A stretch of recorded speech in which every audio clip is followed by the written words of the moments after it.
Hi hello నమస్తే welcome back to exams tutorial. ఈరోజు వచ్చిన ప్రముఖ దినపత్రికల్లోని ముఖ్యమైన విద్యా ఉద్యోగానికి సంబంధించిన సమాచారంతో పాటు ముఖ్యమైన కరెంట్ అఫైర్స్కి సంబంధించిన అంశాలను కూడా డిస్కస్ చేయడం జరుగుతుంది. ఎవరైనా ఛానల్ని ఫస్ట్ టైం చూస్తున్నట్లయితే వెంటనే సబ్స్క్రైబ్ చేసి పక్కనే ఉన్న బెల్ ఐకాన్ యాక్టివేట్ చేయండి. మేము పెట్టే డైలీ జాబ్ అప్డేట్స్ని నోటిఫికేషన్ రూపంలో అందుకోండి. అలాగే వీడియో చూస్తున్న ప్రతి ఒక్కరూ వీడియోని లైక్ చేసి మీ మిత్రులకైతే షేర్ చేయండి. ఇక ఈరోజు వచ్చిన ఫస్ట్ అప్డేట్ చూసుకున్నట్లయితే ఏడాది పొడుగున ఉద్యోగ జాతర అంటూ ఒక హెడ్లైన్ అయితే ఇవ్వడం జరిగింది. త్వరలోనే మెగా డిఎస్సి గ్రూప్ 1 2 లక్షల ఉద్యోగాలు భర్తీ చేస్తాం. గురుకులాలన్నీ ఒకే క్యాంపస్లోకి. కొడంగల్లో పైలట్ ప్రాజెక్టుగా 100 కోట్లతో శ్రీకారం. 20 ఎకరాల్లో ఒకే క్యాంపస్. అన్ని వర్గాల పిల్లలు అక్కడే చదివేది. రాష్ట్రమంతా ఇదే మోడల్ అమలు. సీఎం రేవంత్ రెడ్డి స్పష్టీకరణ. గురుకుల ఉద్యోగాలు పొందిన అభ్యర్థులకు నియామక పత్రాలు అందజేత అంటూ ఒక వార్తనైతే రావడం జరిగింది. కాంగ్రెస్ పై నమ్మకం పెట్టుకొని అధికారంలోకి తెచ్చిన తమ ప్రభుత్వం తెలంగాణ యువతకు ప్రథమ ప్రాధాన్యత ఇస్తుందని సీఎం రేవంత్ రెడ్డి పేర్కొన్నారు. కాంగ్రెస్ ప్రభుత్వం హామీ ఇచ్చిన ప్రకారంగా గ్యారంటీగా 2 లక్షల ఉద్యోగాలు భర్తీ చేస్తామని, అతి త్వరలో మెగా డిఎస్సి 564 పోస్టులతో గ్రూప్ 1 నోటిఫికేషన్లు వెలువడతాయని ముఖ్యమంత్రి రేవంత్ రెడ్డి చెప్పడం జరిగింది. నెక్స్ట్ అప్డేట్ చూసుకున్నట్లయితే గురుకుల పోస్టుల్లో గోల్మాల్ అంటూ మరొక హెడ్లైన్ అయితే రావడం జరిగింది. రూల్ ఆఫ్ రిజర్వేషన్కు తిలోదకాలు. జోనల్ పోస్టులు మల్టీ జోన్లుగా భర్తీ. పోస్టులు లేకున్న స్కూల్ పీడీలుగా 6 నాన్ లోకల్ అభ్యర్థులు. ఆ 6 కూడా ఏపీ వాసులే. నోటిఫికేషన్కు విరుద్ధంగా ఎంపిక. ఆందోళనలో పీడీ అభ్యర్థులు అంటూ గురుకుల పోస్టులకు సంబంధించిన ఒక వార్తనైతే రావడం జరిగింది. పూర్తి వివరాలు చూసుకున్నట్లయితే గురుకుల స్కూల్ ఫిజికల్ డైరెక్టర్ పోస్టుల భర్తీలో గోల్మాల్ జరిగినట్లుగా తెలుస్తుంది.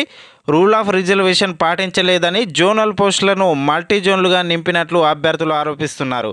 నోటిఫికేషన్కు విరుద్ధంగా అనర్హులను ఎంపిక చేసినట్లు స్పష్టం చేస్తున్నారు. రాష్ట్ర వ్యాప్తంగా ఎస్సీ ఎస్టీ మైనార్టీ బీసీ గురుకులాల్లో మొత్తం 9 కేటగిరీల్లో అంటే PGT 1276, TGT 4020, junior lecturer, degree lecturer, physical director 2876, TGT school librarian 434, school physical director 275, arts and craft 226, music teacher 124 పోస్టులు. ఇలా మొత్తం 9231 పోస్టుల భర్తీ ప్రక్రియను Telangana residential educational institute recruitment board చేపట్టింది. వాటిలో PGT school PD, librarian, art and craft పోస్టులు zonal పోస్టులు కాగా గురుకుల డిఎల్ జేఎల్ పీజీటీ పోస్టులు మల్టీ జోనల్ పోస్టులు. అందుకు అనుగుణంగానే ట్రిప్ జోనల్ పోస్టులకు అభ్యర్థుల నుంచి జోన్ల వారీగా సొసైటీల వారీగా ఆప్షన్లను ట్రిప్ స్వీకరించింది. కానీ ప్రస్తుతం జోనల్ పోస్టుల భర్తీని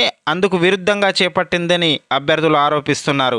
ఇదే విషయమై ట్రిబ్ను సంప్రదించిన కనీస స్పందన కరువైందని వాపోతున్నారు. దీంతో నమస్తే తెలంగాణను సంప్రదించి అనేక మంది అభ్యర్థులు తమ గోడు వెళ్ళవేసుకున్నారు.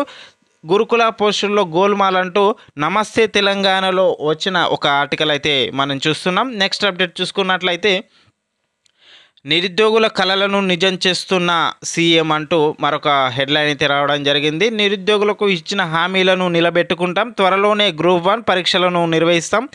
విద్యా వ్యవస్థలో నూతన విధానాలను అమలు చేస్తాం. పేదలకు విద్యను దూరం చేయాలనే కుట్రతోనే బడులు మూసేశారు. మాది ఫ్రెండ్లీ గవర్నమెంట్. ప్రజలకు అన్ని రకాలుగా అండగా ఉంటామని గురుకుల ఉపాధ్యాయులకు నియామక పత్రాల అందజేత కార్యక్రమంలో తెలంగాణ ముఖ్యమంత్రి రేవంత్ రెడ్డి అంటూ ఒక వార్తనైతే రావడం జరిగింది. నెక్స్ట్ అప్డేట్ చూసుకున్నట్లయితే 70 రోజుల్లో 23,000 ఉద్యోగాలు. ప్రతి నియోజకవర్గంలో గురుకుల కాంప్లెక్స్ల నిర్మాణం. అన్ని చోట్ల స్థలాలు చూడాలని రాష్ట్ర సీఎస్ను ఆదేశిస్తున్న అన్ని కులాల విద్యార్థులకు అందులోనూ విద్యాభ్యాసం. త్వరలో మెగా డిఎస్సి వేస్తాం. మూతపడిన స్కూళ్లు తెరిపిస్తాం.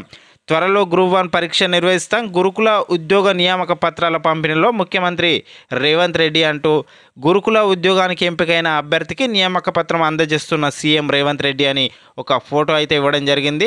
70 రోజుల్లో 23,000 ఉద్యోగాలు భర్తీ చేశామని, వారికి సంబంధించిన నియామక పత్రాలు అందజేశామని సీఎం రేవంత్ రెడ్డి పేర్కొనడం జరిగింది. నెక్స్ట్ అప్డేట్ చూసుకున్నట్లయితే పిఆర్ ఉద్యోగుల పదోన్నతుల పరీక్షా సిలబస్లో మార్పులు. రాష్ట్రంలోని పంచాయత్ రాజ్ ఉద్యోగుల పదోన్నతుల కోసం నిర్వహించే శాఖా పరీక్షల సిలబస్లో మార్పులు చేస్తూ రాష్ట్ర ప్రభుత్వం గురువారం ఉత్తర్వులు జారీ చేసింది. ఇప్పటి వరకు 2002లో రూపొందించిన సిలబస్ ప్రకారం పరీక్షలు నిర్వహిస్తున్నారు. 2018లో పంచాయతీరాజ్ కొత్త చట్టం రావడం, కొత్త పథకాలు, కార్యకలాపాల నేపథ్యంలో అందులో మార్పులు చేయాలని గత ప్రభుత్వం నిర్ణయించింది. దీనికి అనుగుణంగా గత ఏడాది అక్టోబర్లో టీఎస్పీఎస్సీ పంచాయతీరాజ్ శాఖకు లేఖ రాసింది. దీనికి అనుగుణంగా నూతన సిలబస్ రూపొందించింది. పేపర్ 1 ఏ విభాగంలో సాధారణ చట్టాలు, బి విభాగంలో తెలంగాణ పంచాయతీరాజ్ చట్టం, ఉపాధి హామీ చట్టం, స్థానిక సంస్థల్లో బడ్జెట్ అకౌంట్లు, పేపర్ 2లో ప్రాథమిక విధులు, ప్రత్యేక భత్యాలు, మినిస్టీరియల్ నిబంధన, చివరి grade service rules, treasury rules సహా ఇతర నిబంధనలు.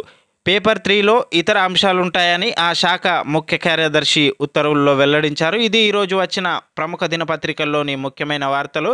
ఇలాంటి మరిన్ని వార్తల కోసం ఛానల్ని సబ్స్క్రైబ్ చేసి పక్కనే ఉన్న బెల్ ఐకాన్ యాక్టివేట్ చేయండి. మేము పెట్టే డైలీ జాబ్ అప్డేట్స్ని నోటిఫికేషన్ రూపంలో అందుకోండి. వీడియో చూస్తున్న ప్రతి ఒక్కరూ వీడియోని లైక్ చేసి మీ మిత్రులకైతే షేర్ చేయండి.